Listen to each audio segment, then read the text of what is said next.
Assalamualaikum warahmatullahi wabarakatuh. Perkenalkan, nama saya Muhammad Rwan Fadila, NPM 18110102922 dari Universitas Islam Negeri Radin Intan Lampung, jurusan Pendidikan Agama Islam. Di sini saya akan menjelaskan materi tentang bersatu dalam keragaman dan demokrasi. Pada dasarnya, demokrasi adalah sebuah ideologi politik yang mengusung kebebasan dalam berbagai aspek bagi seluruh warga masyarakat dalam suatu tatanan negara. Dalam praktiknya, demokrasi menempatkan kedaulatan di tangan rakyat, artinya rakyatlah yang memegang kekuasaan untuk membuat aturan. Berangkat dari sebuah kenyataan bahwa rasa ingin dihargai adalah kebutuhan alamiah atau fitrahnya manusia. Akhirnya sistem ini pun menghendaki adanya 4 kebebasan pada manusia: kebebasan beragama, berpendapat, berekspresi, dan kebebasan hak kepemilikan.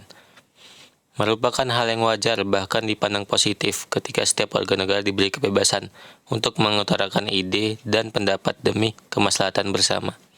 Namun, ketika disertai dengan tuntutan dan paksaan bahwa pendapatnya harus dihargai, itulah yang memicu berbagai pertikaian dan konflik, karena dia melupakan satu hal yang penting, bahwa orang lain pun memiliki hak yang sama dalam berpendapat dan hak untuk dihargai.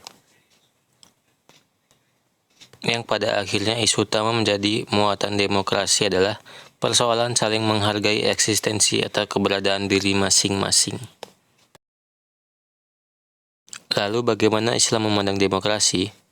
Islam tidak mengenal istilah demokrasi karena kata demokrasi pertama muncul pada mazhab politik dan filsafat Yunani kuno di negara kota Athena, dipimpin oleh Cleisthenes, warga Athena yang mendirikan negara yang umum dianggap sebagai negara demokrasi pertama pada tahun 508 atau 507 Masehi, sehingga Cleisthenes disebut sebagai bapak demokrasi Athena. Secara kebahasaan, demokrasi terdiri atas 2 rangkaian kata, demos yang berarti rakyat, kratos yang berarti kekuasaan. Secara istilah, demokrasi menempatkan kedaulatan di tangan rakyat. Rakyatlah yang memegang kekuasaan untuk membuat aturan.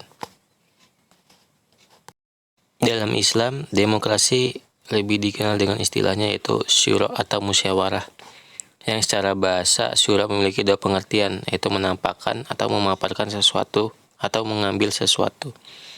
Istilah beberapa ulama terdahulu telah memberikan definisi syura, di antara mereka adalah salah satunya Ar-Raghib Al-Asfahani. Beliau mendefinisikan syura sebagai proses mengemukakan pendapat dengan saling mengoreksi antara peserta syura.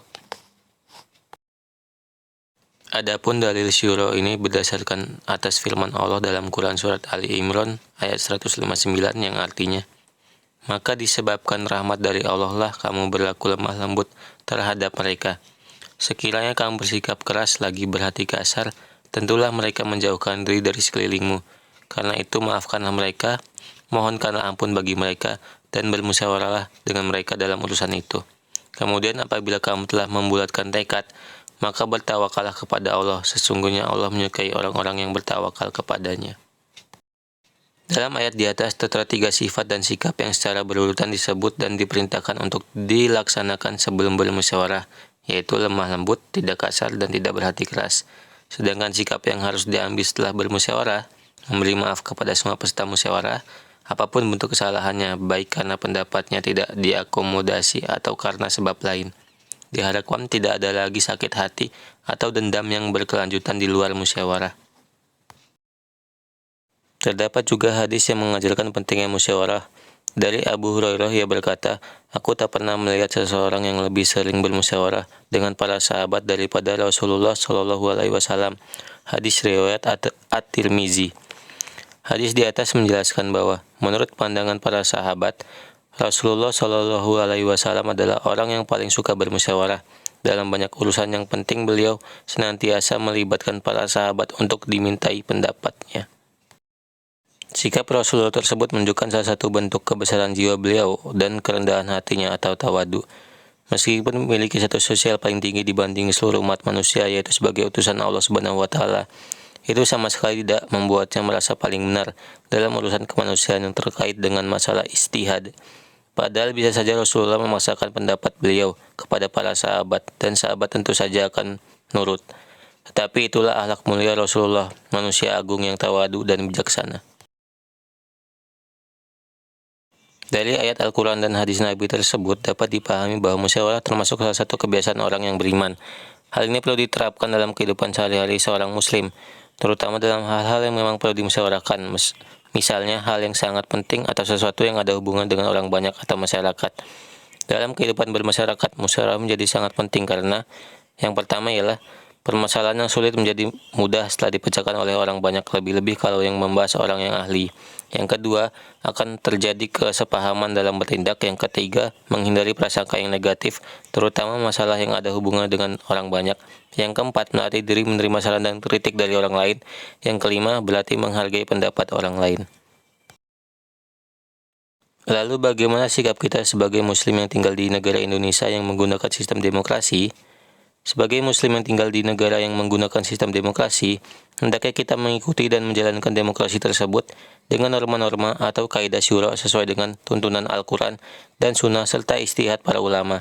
Di antaranya adalah, yang pertama, bersikap lemah lembut jika hendak menyampaikan pendapat. Yang kedua, menghargai pendapat orang lain. Yang ketiga, berlapang dada untuk saling memaafkan.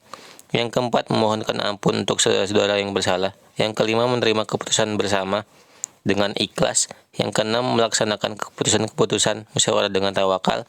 Yang ketujuh, senantiasa bermusyawarah tentang hal-hal yang menyangkut kemaslahatan bersama.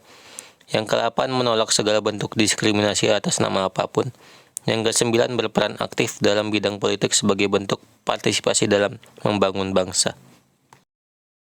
Sekian penjelasan materi tentang bersatu dalam keragaman dan demokrasi.